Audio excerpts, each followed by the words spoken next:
Oh my God, I have never lasted this long in the Oregon Trail. I might actually win this. We might survive. Oh shit.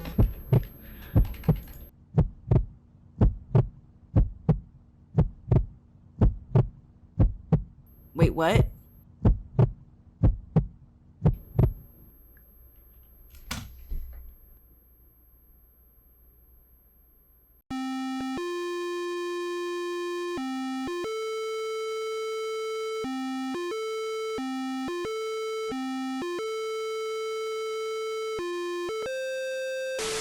My name is Laurier and welcome to my channel Old Dirty History. Today I want to talk about the Oregon Trail and how much it sucked. It's estimated that from the mid-1840s to the late 1860s, 300,000 to 400,000 people traveled along the Oregon Trail. In April of 1849 alone, over 20,000 people hit the trail for Oregon and California. The trail stretched an estimated 2,100 miles and covering 18 to 20 miles a day was actually considered good progress at the time. And I found this interactive map created by the National Park Service, and it really puts it into perspective how long and dangerous this journey really was. The journey started in Independence, Missouri and ended in Willamette Valley, Oregon. And on average, it took people 4 to 6 months to complete the trail in its entirety. Can you imagine walking for 4 to 6 months straight? I cannot. No, ma'am.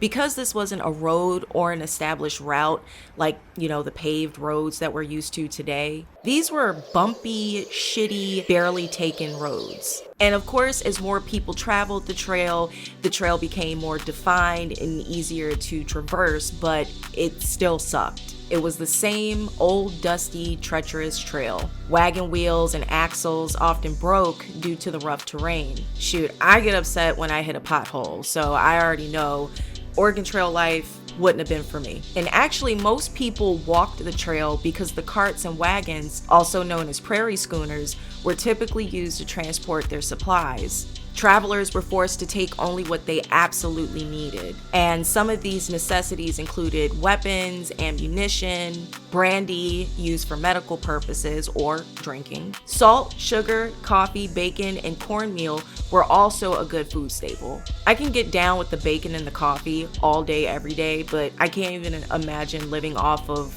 cornmeal. I mean, I do like cornbread. So as long as we have the other ingredients, I could survive off of coffee, bacon, and cornbread. That actually sounds like a really good breakfast. Not only did the terrain make the trail suck, but there were also periodic reminders on the trail to let people know that death could be right around the corner at any given moment. And that's because sometimes human remains could be found on various parts of the trail. And this is because people who passed away on the trail were buried in haste so they could continue their journey as quickly as possible. It was necessary for these people to complete their journey in a timely manner because their lives literally depended on it. Their lives depended on how far they could stretch their rations as well as other supplies. And if you run out of any of that stuff, well, you're SOL. Sucks to be you, man. So when someone died, sometimes travelers buried their fallen fellow travelers in very shallow graves in the middle of their haste. Wild animals would then dig up the bodies of fallen settlers, eat at them,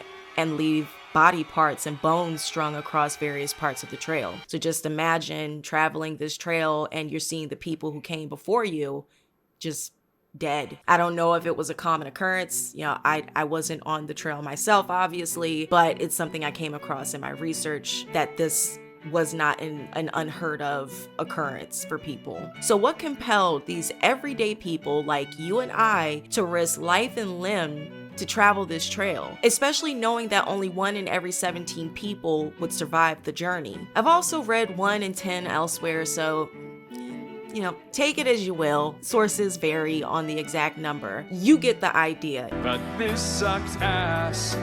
This was a shit show.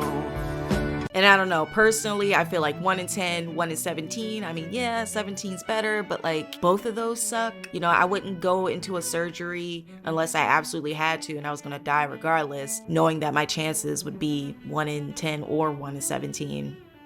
Doesn't sound good either way. But anyway, besides all that, what was the point? Why did these people risk their lives to travel this trail? Manifest destiny, baby. America, fuck yeah! Coming again to save the motherfucking day, yeah! The U.S. encouraged people to settle out west in an attempt to cement the U.S.'s claim to the Oregon Territory over the British. Also, the U.S. was hit by a depression at this time, so money and jobs were scarce for a lot of people. Diseases like malaria and yellow fever were also running rampant, particularly in the lower and middle classes. So the chances of finding better opportunities out west whilst risking one's own life was seen as a better opportunity for many of these people. There were also Mormons who were fleeing from religious persecution to the Great Salt Lake region, and to get there, they traveled part of the Oregon Trail to their new settlement. There were also missionaries traveling to spread the good word, and in the late 1840s, people seeking fortune traveled out west on the Oregon Trail for the California Gold Rush. So it was a combination of reasons as to why people would make this journey. One of the biggest threats on the Oregon Trail was something that people actually couldn't see: cholera. The World Health Organization describes cholera as an acute diarrheal infection caused by ingestion of food or water contaminated with Bacterium Vibrio cholerae. I hope I pronounced that correctly. This guy's dumb as bricks. What's truly terrifying about cholera is that it can take what appears to be a completely healthy person who's showing no symptoms of any kind to running a small fever in the morning, to being unresponsive in the afternoon, and then dead by dinner. Truly terrifying stuff. And cholera came on as a result of unsanitary conditions and practices on the trail, like for example, consuming contaminated water and or food. But you can also get it from consuming raw or undercooked shellfish. I'm just gonna take a gamble here, a wild guess. I have the strangest feeling that undercooked shellfish wasn't really their main issue on this trail. And so these travelers would spread this disease from town to town, to campground. The Oregon Trail wasn't the only place where cholera was killing people during this period in history in the United States. It was also a serious issue in cities and towns. The U.S. suffered 3 cholera outbreaks from 1832 to 1866. So right around the time people were traveling on the Oregon Trail. Unfortunately, during the time of the Oregon Trail, doctors thought that cholera was caused by bad smells and miasmas. So not a good time to contract cholera. And dying from cholera is a horrible, horrible way to go. It affects your gut, causing the cells that line your intestines to release a large amount of water. So you're becoming dehydrated, essentially, right? And this leads to liquid consistency diarrhea and rapid loss of fluids and electrolytes. You are about to shit your pants. People can also experience vomiting and leg cramps. Sounds dreadful.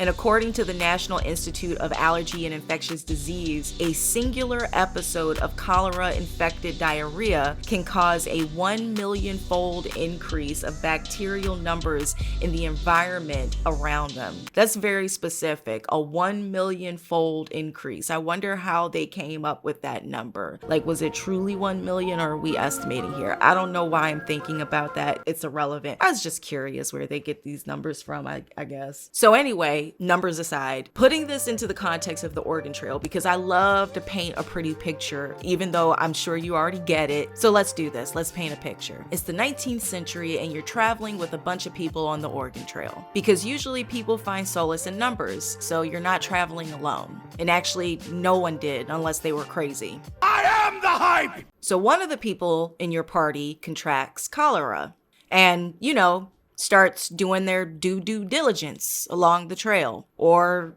at a place you guys decided to stop and make up camp for the night. And yes, I did say due diligence instead of taking a shit. And so where they're doing their due diligence, this is the same campsite that you and your family are drinking and eating and brushing your teeth, if you are brushing your teeth. I don't know about dental hygiene in the 19th century, but you are consuming food and water, and you're just doing this around somebody who's shitting out million-fold due diligence everywhere. Shit everywhere. There's shit everywhere! Damn it! There's shit on the windows! Oh my God! And so now that environment that you're sleeping, eating, and drinking in has a 1 million fold increase of bacteria just chilling. And so it begins to spread, and now you're dead. But cholera wasn't the only disease that was a threat to travelers. There was also dysentery, typhoid, and a host of other diseases. In October of 1846, a party traveling the Oregon Trail consisting of 22 men, women, and children became stranded in the Sierra Nevada mountains in California. This party is known as the Donner Party, and their story would become one of the most well-known tragic events that transpired during the Oregon Trail due to horrific things that they had to do to survive. Everything was going as fine as a 19th century trip across the Midwest could go, until they made a fatal decision to take a shortcut through the Great Salt Lake Desert that wasn't a path one would normally take. And because of their decision, their story became a symbol of Western expansion. When the Donner Party started their journey, the group comprised of 80 people, estimated 80 people. Again, numbers vary just like with everything else that I read and come across. And this group included the two Donner families, specifically two brothers named George and Jacob, along with their individual families. There was also the family of a man named John Reed and hired help that accompanied them. And their party was actually a pretty diverse group for the time. They included Mormons, Protestants, Catholics, Mexican frontiersmen, German, Irish, and English immigrants. Not the most diverse group of people, but for the 19th century, they'd probably be in line for a Diversity, Equity, and Inclusion Award. The Donner and Reed family joined under the initial leadership of a man named Colonel William Henry Russell, and they set out for California from Independence, Missouri, the start of the Oregon Trail, in May of 1846. But due to a few mishaps, they fell behind their anticipated arrival date.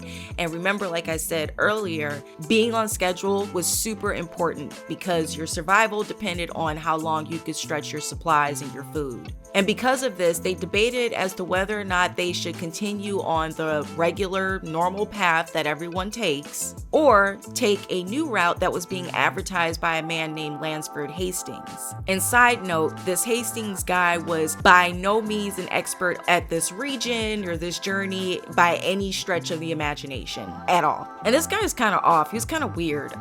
This isn't really pertinent to the story of the Donner Party, but I think it adds kind of an extra dimension or understanding to this Hastings character. So I'm gonna share a little bit about him and go off the beaten path for a second. So this Hastings guy would later serve as a Confederate soldier in the Civil War, and he would attempt to annex California from the Union in an attempt to make it part of the Confederacy. And this plan was known as the Hastings Plot, but nothing would actually ever come of it, of course, obviously. That was just like a little bit of information I came across, and I was like, this guy is kind of weird. And he gets weirder. So anyway, back to the Donner Party and their horrible decision-making skills. The safe route was to obviously continue on the existing road to their next stop, which would be Fort Hall. However, Hastings argued that they should cut south across the Wasatch Mountains to Fort Bridger and below the Great Salt Lake, then across the Salt Flats and into California over what is now known as Donner Pass for obvious reasons. Hastings had been advertising this stupid route to anyone who would listen, meanwhile never having taken it himself. But he did give it a name. It was called the Hastings Cutoff. You know, just to add to its validity. It's got a name. It's gotta be safe, right? So even though Hastings had never taken this route himself, and a lot of people in the party knew better than to listen to this guy and take it, Reed thought it was a good idea because in theory, yeah, it seems faster. I mean, it's a cutoff. It's in its name. It's gotta be quicker, right? I mean, I don't know if that's what this man was thinking, obviously. But to this particular man, like, I really hope that his decision was based on some other arguments that this Hastings guy made, because that's just not enough. So from here, the party split. The people who had greater common sense continued along the, Oregon Trail, while the other part of the party, Donner Party, they took the Hastings Cutoff. Why? And so just so that we could set kind of like a proper timeline, again, the group left Independence, Missouri in May of 1846. And now here we are where the parties are splitting for the Hastings Cutoff or just continuing down the regular, Oregon Trail. Here where they split off, we are in mid-July of the same year. So mark your calendars. Here we go.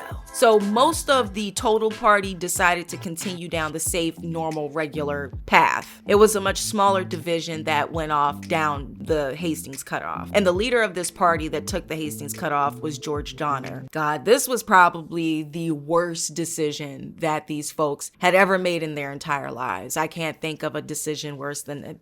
I'm sure there are, but I feel like this was definitely the worst for them. So this is what the Donner Party experienced. Because this wasn't an established trail, like by no means was the Oregon Trail, again, like what we have today, obviously, but it had been taken for some time. It was established in a sense. These folks were walking across terrain that had probably never been walked across or had not been walked across in God knows how many years. There was nothing. And so they literally had to cut their own path as they were traveling. This alone is exhausting. Imagine having to walk an estimated, 20 miles a day like they were already on the Oregon Trail. Now you're having to try to do that, but you can't because there is no way it's possible because you have to cut a terrain. So you're cutting into the terrain to make a way, plus you're trying to meet your travel quota.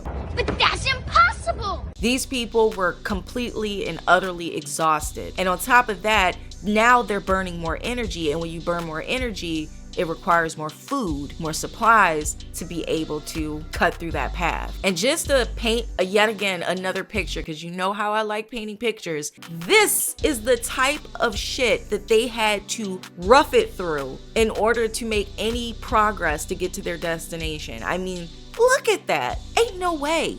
No way. I mean, these people were lucky if they were able to get a couple of miles in.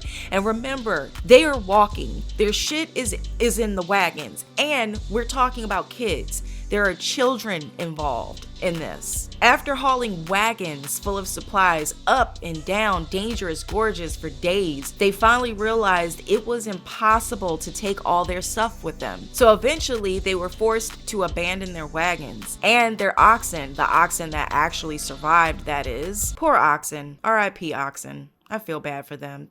They didn't make that decision. They were forced into it. Now, by the time they reached the Sierra Nevada mountains, they were completely out of food. They also couldn't keep going at this point because the weather had changed.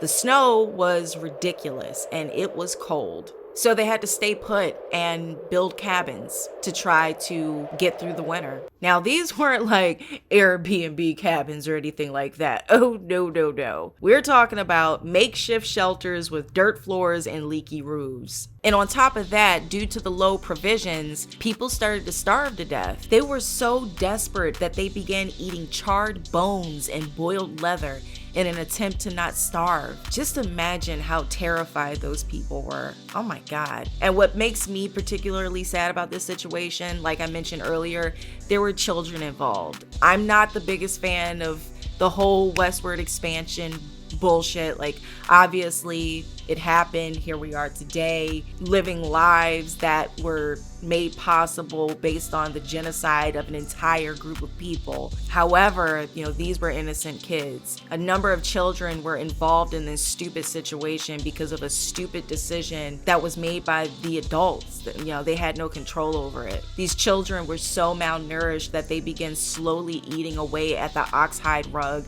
that sat in front of their fireplace. Again, makeshift fireplace, not an Airbnb. And over time, everyone became so weak that they could barely get out of their bed, if at all. Now, although the details about what transpired within the Donner Party became very exaggerated by the media, it has been confirmed that cannibalism did indeed transpire. At some point, people did start cannibalizing their dead in order to survive. And in some cases, people were murdering their fellow travelers in order to cannibalize them to survive. And just like before, within my research, I've seen the exact numbers vary across the board as to how many people died and survived as part of this party. So I'll say an estimated 40-something people died, and I believe that the total party was around 80, so pretty bad.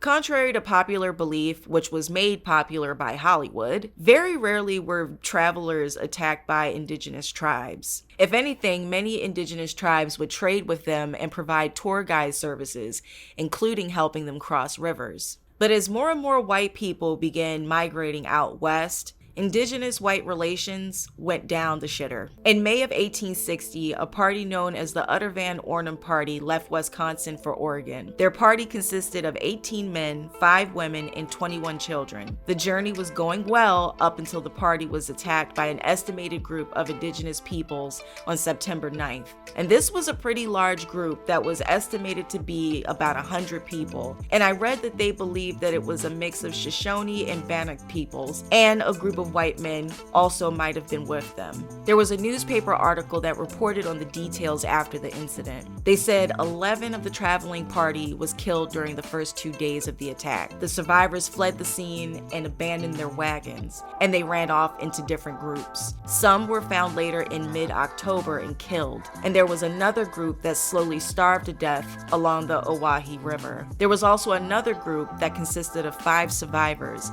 and 4 of those survivors were children. They unfortunately died waiting to be rescued. And those individuals who survived were forced to cannibalize the remains of their fellow survivors. 45 days after the initial attack, the U.S. Army finally rescued those who were able to survive. Of the original 44 people, only 16 survived.